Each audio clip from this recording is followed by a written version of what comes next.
I'm Eric Pierce, publisher with BioCentury. BioCentury is a proud sponsor of the Galien Forum and also the pre-Galien USA Awards ceremony. I'm here this afternoon with Mikael Dolsten, Pfizer's President of Worldwide Research and Development. Michael, thanks for joining us. Thank you for inviting me here. Absolutely. You're a part of the Blue Ribbon panel of scientific experts helping Vice President Joe Biden with the Moonshot Initiative. Describe how some of the recent recommendations help validate the precision medicine approach. I think it's a really promising initiative with a goal of within 5 years accomplish as much as a decade of cancer research would. And it's based on certain principles like how can we be a catalyst for the ecosystem of cancer research? How can we bring together patient information in a new way that allow patients and scientists to accelerate discoveries? How can we create an opportunity to address cancer resistance by providing information not just at diagnose but as patients progress? And how can we make sure that all these great scientific groups, whether in academia or in industry, are more open to share data together and accelerate learning? So I'm very optimistic that we would see a dramatic increase in the pace, both for cancer immunotherapy in general, for patients' benefit, and also for certain vulnerable patient group like pediatric cancers that was identified as an area where we need to have more of a focused effort. Mm-hmm. And the immuno-oncology space has received a lot of attention of late. I know that there's also a number of areas where Pfizer is taking a leadership position. You launched a rare disease unit in 2010 with a focus on hematologic, neuromuscular, and pulmonary disorders. Can you talk about how your work in rare diseases might be applicable to a precision or a personalized medicine approach? Yeah, thank you very much. You know, we spoke a lot today about immuno-oncology and rare disease as two areas where the scientific momentum is tremendous. And I think in immuno-oncology, Pfizer is among the leaders in combination of drugs. In rare disease, we're aspiring to be the leader how you restore, replace, correct single gene disorders. So these are patients that are born with diseases that can be either fatal or really creating lifelong difficulties. Many of these 7,000 rare diseases are genetic, not all.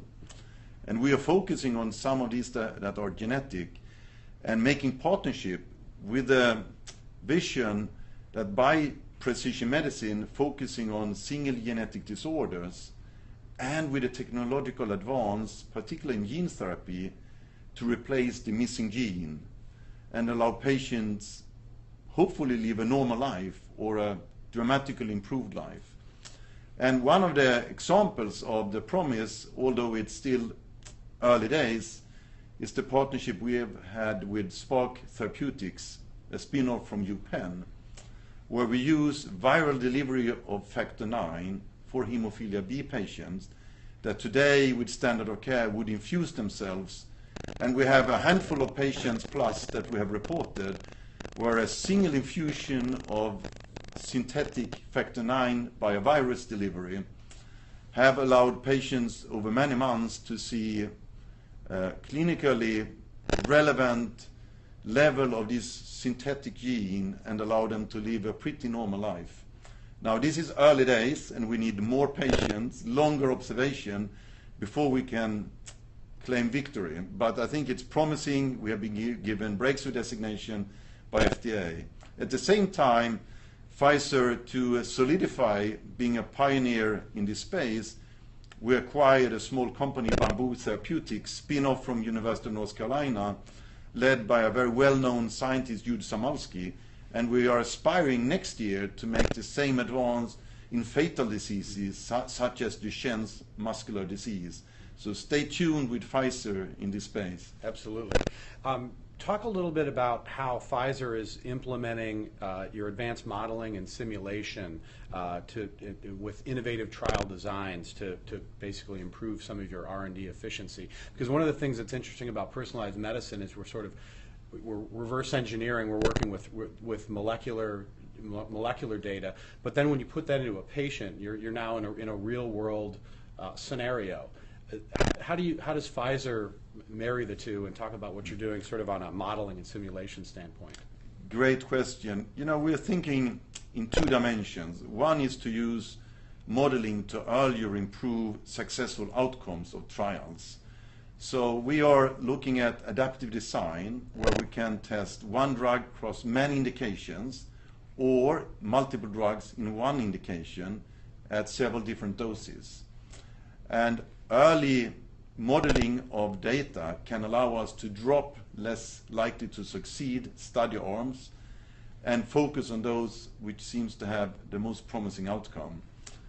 And we also implement very much technologies that allow us to pick up signals early in development to do crisp decision making, whether to accelerate or stop trials. Mm-hmm. Another aspect is more the operational execution to make trials go faster.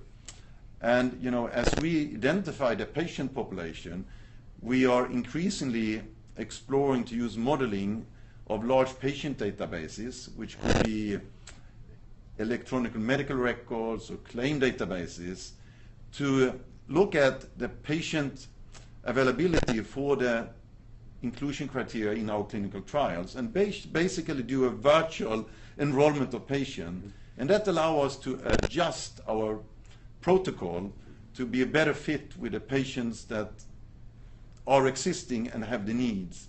And we also try to understand the event rates of disease in the population to be able to size the trials optimally, and from the get-go having a more optimized trial with a high likelihood of being operational success. So using the modeling software to essentially get to an answer as to whether you're going to have a successful outcome sooner. So you're saving, on the front end, you're saving some money, but then there's also some operational efficiencies.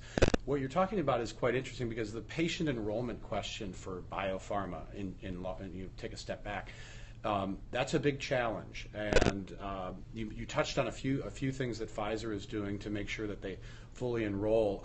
Are there other things from a broad perspective that the industry can do to make sure that the community, the patients who are affected with some rare diseases and also some more common diseases, are aware of the steps that companies like Pfizer are doing to basically bring patients to medicines to patients? Well, I think there is an opportunity for the industry and academic study groups to work together and harmonize the way we do clinical trials and make sure, you know, that we use very similar tools, web portals, that allow centers to work with pharmas in a more seamless manner and avoid that pharmas and CROs have very different processes. And I think we're making some progress in that space, and it is important. It maximizes the benefit for the patients.